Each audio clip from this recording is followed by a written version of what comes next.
everyone, welcome back to my new video on psychopathology of schizophrenia, जिसे आप dynamics of schizophrenia भी कह सकते हैं. So let's study it. So the first thing you will be seeing is the precipitating event. So what is precipitating event? Any event sufficiently stressful to threaten an already weak ego. एक ऐसा stimulus जो arise हो सकता है external environment से या फिर internal environment से, जो क्या कर रहा है, एक इंडिविजुअल को थ्रेटन कर रहा है. क्यों? उसके लिए वो बहुत स्ट्रेसफुल है वो इवेंट. क्यों बहुत ज़्यादा स्ट्रेसफुल है? क्योंकि जो उसकी पर्सनालिटी कैरेक्टरिस्टिक्स हैं वो क्या है, बहुत ज़्यादा वीक हैं. तो वो क्या रिस्क फैक्टर्स हो सकते हैं उसको हम स्टडी करेंगे. तो first thing you are seeing here is the predisposing factors. So predisposing factors हम किन्हें कहते हैं? Predisposing factors are risk factors that make a person more susceptible to developing a disease. और predisposing factors हमारे तीन तरह के होते हैं. मतलब जो रिस्क फैक्टर्स होते हैं वो तीन तरह के होते हैं. First is the genetic influence, second is the past experience and the third is existing conditions. तो सबसे पहला जो है वो क्या है? Genetic influence. तो जेनेटिक इन्फ्लुएंस का मतलब क्या है? Genetic influences are those circumstances of an individual life that are acquired through hereditary. ऐसी चीज़ें जो एक इंडिविजुअल को थ्रू हेरिडिटरी मिली हुई हैं. So first thing here it is written is family history of schizophrenia. कि सपोज अगर एक इंडिविजुअल की फैमिली में किसी की कोई हिस्ट्री है सीजोफ्रीनिया की, तो that is also a risk factor. Next is the possible biochemical alterations, जैसे कि हम abnormal ब्रेन केमिस्ट्री बोल सकते हैं या फिर केमिकल डिस्टर्बेंस भी बोल सकते हैं. पॉसिबल बायोकेमिकल ऑल्ट्रेशन का एग्जांपल है इंक्रीज लेवल ऑफ डोपामीन. कि अगर डोपामीन का लेवल क्या है, बढ़ा हुआ है, तो वो भी क्या है, एक abnormal ब्रेन बायोकेमिस्ट्री है. Next is possible birth defect. तो सिजोफ्रेनिक इंडिविजुअल्स में स्ट्रक्चरल ब्रेन अबनॉर्मैलिटी देखी गई है, जैसे कि वेंट्रिकुलर इनलार्जमेंट. मतलब ब्रेन का कोई ऐसा पार्ट जो क्या है, बहुत ज़्यादा इनलार्ज हो गया है या फिर क्या हो गई है, एट्रोफी हो गई है. राइट. सो वेंट्रिकुलर इनलार्जमेंट देखा गया है, सेल का इनलार्जमेंट देखा गया है और सेरेब्रल अट्रॉफी देखी गई है. किन में? सिजोफ्रेनिक इंडिविजुअल्स में. अब हम बात करते हैं पास्ट एक्सपीरियंसेस की. सो पास्ट एक्सपीरियंसेस हो सकता है कि वायरल इन्फेक्शन हो सकता है, कि जो इंडिविजुअल हो वो चाइल्डहुड में क्या है, किसी वायरस से एक्सपोज हुआ है, उसे कोई वायरल इन्फेक्शन हुआ है, या फिर जब वो वूम में था, वो फीटस था, एक तरह से फीटस था, तो मदर को कोई वायरल इन्फेक्शन हुआ है. That is also a past experience. Next is existing conditions. की अभी ऐसी कौन सी एग्जिस्टिंग कंडीशंस है? The first thing is abnormal brain structure. कि सपोज उस एक इंडिविजुअल है, उसका ब्रेन स्ट्रक्चर क्या है, बहुत ज़्यादा अबनॉर्मल है, जैसे हमने पहले भी स्टडी किया, वेंट्रिकुलर इनलार्जमेंट या फिर सल्काई इनलार्जमेंट और सेरेब्रल अट्रॉफी. कुछ ऐसी फिजिकल कंडीशंस हो सकती हैं जैसे कि epilepsy, Huntington disease, brain tumour and parkinsonism. That is also a risk factors. Inadequate coping skills. Coping skills क्या होती हैं? एक ऐसी एक्शंस जो एक इंडिविजुअल लेता है प्रॉब्लम्स को ओवरकम करने के लिए. मतलब कि जो भी डिफ़िकल्टीज उसकी लाइफ में आ रही हैं, उन डिफ़िकल्टीज को सॉल्व करने के लिए जो भी वो एक्शंस ले रहा है, उसको हम क्या बोलते हैं? Coping skills. कि सपोज अगर किसी के पास इनएडिकेट कोपिंग स्किल्स हैं, तो वो भी क्या है, एक रिस्क फैक्टर है, प्री डिस्पोजिंग फैक्टर है. Next is the cognitive appraisal. Cognitive appraisal हम किसे कहते हैं? Individual evaluation of the personal significance of the event और अकरेंस. एक इंडिविजुअल सिचुएशन को कैसे असेस करता है, कैसे इवैल्यूएट करता है, उसे हम क्या कहते हैं? Cognitive appraisal. क्योंकि इंडिविजुअल का पर्सनालिटी कैरेक्टरिस्टिक बहुत वीक है, जैसे कि हमने यहाँ पे स्टडी किया था. तो जो इंडिविजुअल है वो सिचुएशन को कैसे परसीव करेगा, उसके लिए वो सिचुएशन क्या होगी, बहुत ज़्यादा स्ट्रेसफुल होगी. उसको ऐसा लगेगा कि ये सिचुएशन क्या है, मुझे हार्म पहुँचाना चाहती है. Next we are studying that is primary appraisal. तो जो प्राइमरी अप्रेजल को समझने से पहले हमें कॉग्निटिव अप्रेजल को एज अ होल समझना पड़ेगा. जो कॉग्निटिव अप्रेजल है वो दो तरह का होता है. First is primary and second is secondary. Primary appraisal का मतलब क्या होता है? Individual perception of the event, कि जो इंडिविजुअल है वो इवेंट को कैसे परसीव कर रहा है, राइट। तो वो जो इंडिविजुअल परसीव करेगा किसी भी स्टिमुलस को, किसी भी सिचुएशन को, वो 3 तरह से परसीव कर सकता है। फर्स्ट इज इररिलेवेंट, हो सकता है कि उस इंडिविजुअल को लगे कि ये स्टिमुलस मेरा कुछ नहीं बिगाड़ सकता। सेकेंड इज बिनाइन, पॉजिटिव, मतलब हो सकता है कि वो स्टिमुलस या वो सिचुएशन उसको बहुत पॉजिटिव लगे, उसको लगे कि ये जो सिचुएशन है ये मेरा बहुत फ़ायदा करा सकती है।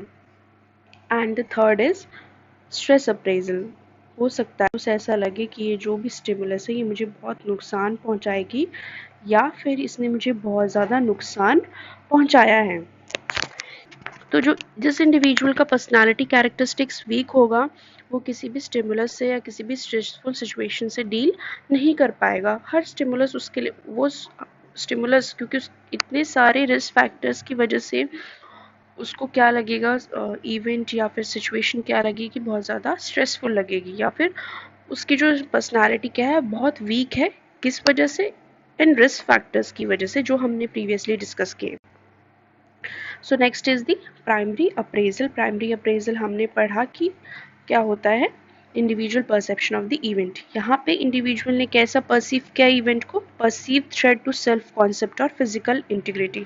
उसको लगा कि जो ये इवेंट है, उस इंडिविजुअल को लगा है कि जो इवेंट है ये क्या है, मेरे लिए बहुत ज़्यादा, मेरी सेल्फ कॉन्सेप्ट के लिए या मेरी फिजिकल इंटीग्रिटी के लिए ये जो सिचुएशन है, ये इवेंट है, ये क्या है, एक तरह से थ्रेट है। अब हम पढ़ेंगे सेकेंडरी अप्रेजल। नेक्स्ट आप देख रहे हैं सेकेंडरी। तो हमने पहले भी डिस्कस किया कि कॉग्निटिव अप्रेजल 2 तरह का होता है, प्राइमरी एंड सेकेंडरी। तो प्राइमरी का मतलब हमने डिस्कस कर चुका है, that is perceive threat to self concept और फिजिकल इंटीग्रिटी। नेक्स्ट है सेकेंडरी अप्रेजल। जब इंडिविजुअल को महसूस हुआ कि ये मेरे सेल्फ कॉन्सेप्ट के लिए एक थ्रेट है, मेरी फिजिकल इंटीग्रिटी के लिए एक थ्रेट है, तो यहाँ पे इंडिविजुअल जो है वो रिसोर्सेज ढूंढेगा, अपनी स्किल्स ढूंढेगा, या फिर अपने अंदर नॉलेज को असेस करेगा कि इस सिचुएशन से डील करने के लिए मेरे पास में क्या नॉलेज है, मेरे पास में क्या स्किल्स है, मेरे पास में क्या नॉलेज है जो कि मैं इस सिचुएशन से डील कर पाऊँ। Means assessment of skills. यहाँ पे इंडिविजुअल क्या करेगा, स्किल्स को असेस करेगा अपने अंदर कि मेरे पास क्या स्किल्स हैं, मेरे पास क्या नॉलेज है, मेरे पास में क्या रिसोर्सेज हैं इस सिचुएशन से डील करने के लिए। प्राइमरी और सेकेंडरी अप्रेजल को समझाने के लिए मैं आपको एक एग्जांपल देती हूँ कि सपोज आप एक रूम के अंदर बंद हो, ठीक है, वहाँ पे आपको क्या मिलता है, एक स्नेक मिलता है, या आपको एक स्नेक दिखाई देता है। तो वो स्नेक जो है, आपको हो सकता है कि आपको वो स्नेक क्या लगे, इररिलेवेंट लगे, राइट। हो सकता है कि वो स्नेक आपको क्या लगे, इररिलेवेंट लगे, मतलब आपको ऐसा लगे कि जो स्नेक है मुझे किसी भी तरह का नुकसान नहीं पहुंचा सकता। या फिर हो सकता है आपको ऐसा लगे कि वो स्नेक क्या है, मेरे लिए क्या है, बहुत ज़्यादा पॉजिटिव है, मुझे किसी भी तरह का नुकसान नहीं पहुंचाएगा और मेरे लिए क्या है, बहुत ज़्यादा फ़ायदेमंद है। और हो सकता है आपको ऐसा लगे कि ये क्या है, मुझे बहुत ज़्यादा नुकसान पहुंचा सकता है, जिसे हम क्या कहते हैं, स्ट्रेस अप्रेजल। अगर आपको ऐसा लगता है कि ये मेरे को बहुत ज़्यादा नुकसान पहुंचा सकता है, तो आप किस स्टेज में पहुंचोगे, सेकेंडरी अप्रेजल वाली स्टेज में। प्राइमरी से सेकेंडरी आप तभी जाओगे जब आपको वो स्टिमुलस क्या लगता है, एक स्ट्रेस अप्रेजल लगता है, या आपको लगता है कि स्टिमुलस मुझे किसी तरह का हार्म या लॉस पहुंचा सकता है, तो तभी आप कहाँ जाओगे, सेकेंडरी स्टेज में जाओगे, राइट। तो यहाँ पे जैसे हमने पढ़ा कि जो इंडिविजुअल है उसको क्या लगता है, वो स्टिमुलस थ्रेट लगता है, राइट। वो इंडिविजुअल, वो जो स्टिमुलस उसको क्या लगता है, थ्रेट। तभी यहाँ पे क्या है, जो इंडिविजुअल है वो नेक्स्ट स्टेज में पहुंचा, जो कि क्या है, सेकेंडरी स्टेज, जिसमें इंडिविजुअल क्या करता है, अपने रिसोर्सेज ढूंढता है। तो तो सपोज जब इंडिविजुअल को लगा कि ये जो स्नेक है मुझे बहुत ज़्यादा नुकसान पहुंचा सकता है, तो वो क्या ढूंढेगा, अपने पास रिसोर्सेज ढूंढेगा, अपने पास में एक डंडा ढूंढेगा, या फिर उस कमरे से निकलने की कोशिश करेगा, ठीक है। दैट इज रिसोर्सेज, या अपने नॉलेज का इस्तेमाल करेगा कि मैं इस स्नेक से कैसे डील कर सकता हूँ। तो ये जस्ट एक एग्जाम्पल था प्राइमरी और सेकेंडरी अप्रेजल को समझने के लिए। सो सेकेंडरी अप्रेजल हमने पहले भी स्टडी किया। Secondary means assessment of skills, resources and knowledge that the person possess to deal with the situation। तो यहाँ पे इंडिविजुअल जो है या पेशेंट है वो सोचेगा कि मेरे पास में कौन सी कोपिंग स्ट्रैटेजीज़ अवेलेबल हैं, कौन सा ऑप्शन मैं चुनूँगा तो बेहतर होगा और कौन सा मुझे ऑल्टरनेटिव ऑप्शन चूज़ करना चाहिए, right. So next is because of weak ego strength. Weak ego strength को पहले हम समझेंगे कि ईगो स्ट्रेंथ क्या होता है। ईगो स्ट्रेंथ हम पर्सनैलिटी कैरेक्टरिस्टिक्स को कहते हैं जो हमें स्ट्रेस या किसी एडवर्सिटी को डील करने में हेल्प करती है। क्योंकि इंडिविजुअल का ईगो स्ट्रेंथ बहुत ज़्यादा वीक है तो पेशेंट जो है वो कोपिंग मैकेनिज़्म्स का इस्तेमाल नहीं कर पाएगा, क्योंकि उसका जो ईगो स्ट्रेंथ है, जो उसकी पर्सनालिटी कैरेक्टरिस्टिक्स है, वो बहुत ज़्यादा कमज़ोर है। कोपिंग मैकेनिज़्म्स क्या होते हैं? ऐसे एक्शंस जो इंडिविजुअल लेता है किसी भी सिचुएशन, स्ट्रेसफुल सिचुएशंस को डील करने के लिए, right. Next is defence mechanism utilize. क्योंकि कोपिंग मैकेनिज्म इस्तेमाल नहीं कर रहा है इंडिविजुअल स्ट्रेसफुल सिचुएशन से डील करने के लिए, तो क्या किस मैकेनिज्म का इस्तेमाल करेगा? डिफेंस मैकेनिज्म्स का। डिफेंस मैकेनिज्म जैसे denial, regression, projection, identification and religiosity. Denial का मतलब होता है कि सिचुएशन को एक्सेप्ट नहीं करना।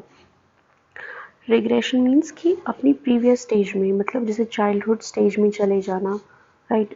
जैसे आपने देखा होगा कि ओल्ड एज पीपल होते हैं वो अपनी ज़िद पूरी करने के लिए क्या करते हैं? बच्चों जैसा व्यवहार करते हैं, तो that is regression. Quality of response. तो क्वालिटी ऑफ रिस्पॉन्स दो तरह के होते हैं, अडेप्टिव एंड माल अडेप्टिव। तो यहाँ पे पेशेंट का जो पेशेंट है वो किस तरह का उसका रिस्पॉन्स होगा? माल अडेप्टिव रिस्पॉन्स होगा।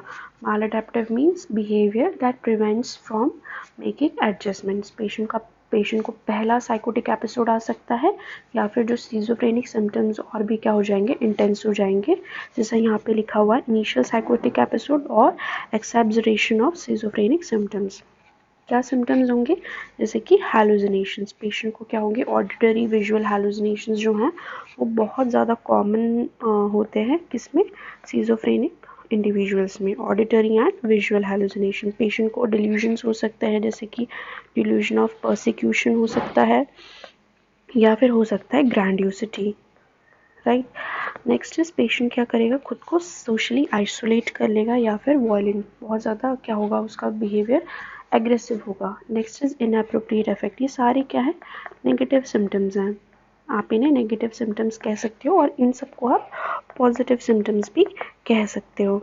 तो इनअप्रोप्रिएट अफेक्ट होगा मतलब कि पेशेंट का जो सिचुएशंस के अकॉर्डिंग जो है पेशेंट का अफेक्ट जो है वो क्या होगा? इनअप्रोप्रिएट होगा। जब उसे खुश होना चाहिए तो वो रोएगा, जब रोना चाहिए तो हंसेगा।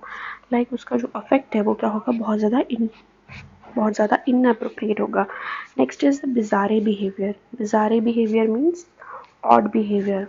And the next is apathy. Apathy मतलब लैक ऑफ मोटिवेशन। पेशेंट का वो काफ़ी ज़्यादा इंटरेस्टेड फील नहीं करेगा, डीमोटिवेटेड फील करेगा। And the last is autism. Patient को क्या होगा? बहुत ज़्यादा ऑटिस्टिक थिंकिंग होगी। तो अब हम रिवाइज करेंगे साइकोपैथोलॉजी सीजोफ्रेनिया की। जस्ट हम एक समझने की कोशिश करेंगे कैसे एक इंडिविजुअल को सीजोफ्रेनिक सिम्टम्स डेवलप होते हैं या फिर एक इंडिविजुअल को कैसे सीजोफ्रेनिया होता है। तो सबसे पहले कोई भी एक क्या आएगा? एक स्ट्रेसफुल इवेंट आएगा जो क्या करेगा? इंडिविजुअल को थ्रेटन करेगा, राइट। कोई भी स्टिमुलस क्या हो सकता है इंडिविजुअल के लिए? थ्रेटफुल हो सकता है, क्योंकि उसके पास क्यों क्यों हो सकता है थ्रेट? क्योंकि जो उसका ईगो स्ट्रेंथ है वो क्या है? बहुत ज़्यादा वीक है। उसकी जो पर्सनालिटी कैरेक्टरिस्टिक्स है वो क्या है? बहुत ज़्यादा वीक है। इन सभी रिस्क फैक्टर्स की वजह से, जैसे कि जेनेटिक इन्फ्लुएंस हो सकता है, पास्ट एक्सपीरियंसेस हो सकते हैं, या फिर अभी जो कंडीशंस एग्जिस्ट कर रही हैं जैसे कि उसके पास कोपिंग स्किल्स जो हैं इनएडिकेट हैं। जब उस इंडिविजुअल को लगा कि वो जो स्टिमुलस है वो उसके लिए क्या है? एक तरह से थ्रेट है उसकी सेल्फ कॉन्सेप्ट या फिजिकल इंटीग्रिटी के लिए, तो अब वो कोपिंग स्ट्रैटेजीज को क्या करेगा? ढूंढेगा कि मेरे पास कौन सी कोपिंग स्ट्रैटेजीज अवेलेबल है डील करने के लिए, राइट। तो असेस करेगा कोपिंग स्ट्रैटेजीज को। बट ईगो स्ट्रेंथ वीक होने की वजह से वो पेशेंट जो है उन कोपिंग मैकेनिज्म्स को सही से इस्तेमाल नहीं कर पाएगा और इस्तेमाल करेगा डिफेंस मैकेनिज्म्स का, जैसे कि denial, regression, projection, identification and religiosity, religiosity का मतलब होता है बहुत ज़्यादा रिलीजियस होना। तो यहाँ पे जो क्वालिटी ऑफ रिस्पॉन्स आएगा डिफेंस मैकेनिज्म इस्तेमाल करने से वो क्या होगा, माल अडेप्टिव। माल अडेप्टिव का मतलब क्या होता है, behaviour that prevents from making adjustments. मतलब अडेप्टिव का जस्ट अपोजिट क्या है, माल अडेप्टिव। ऐसा behaviour that prevents from making adjustment. तो यहाँ पे पेशेंट को क्या होंगे, माल अडेप्टिव बिहेवियर की वजह से क्या है, पेशेंट में क्या आएंगे, पहला साइकोटिक एपिसोड आ सकता है, या फिर जो सीजोफ्रेनिक सिम्टम्स होंगे वो क्या हो जाएंगे, और भी ज़्यादा इंटेंस हो जाएंगे। राइट, तो कौन से सीजोफ्रेनिक सिम्टम्स, जैसे कि हैलुसिनेशंस हो गया, डिल्यूजन हो गया, सोशल आइसोलेशन हो गया, या फिर वॉयलेंस। और जैसे कि other symptoms, inappropriate affect, बिजारे behaviour, apathy and autism. तो एक तरफ आपके पॉजिटिव सिम्टम्स हैं और दूसरी तरफ आपके क्या है, नेगेटिव सिम्टम्स हैं। राइट, तो हमने देखा कि कैसे एक इंडिविजुअल को सीजोफ्रेनिया डेवलप हुआ। कोई स्टिमुलस आया, इंडिविजुअल ने उस स्टिमुलस को हार्मफुल समझा, कोपिंग स्ट्रैटेजीज को ढूंढा, उसे कोपिंग स्ट्रैटेजीज को इस्तेमाल नहीं कर पाया तो उसने डिफेंस मैकेनिज्म का इस्तेमाल किया। जब उसने डिफेंस मैकेनिज्म का इस्तेमाल किया तो जो रिस्पॉन्स आया, क्वालिटी ऑफ रिस्पॉन्स, वो क्या था, माल अडेप्टिव था। और उस माल अडेप्टिव बिहेवियर की वजह से पेशेंट को क्या हुए, सिम्टम्स डेवलप हुए, या फिर जो भी सीजोफ्रेनिक सिम्टम्स थे वो और भी ज़्यादा क्या हो गए, इंटेंस हो गए। Right, so that's all about psychopathology of schizophrenia.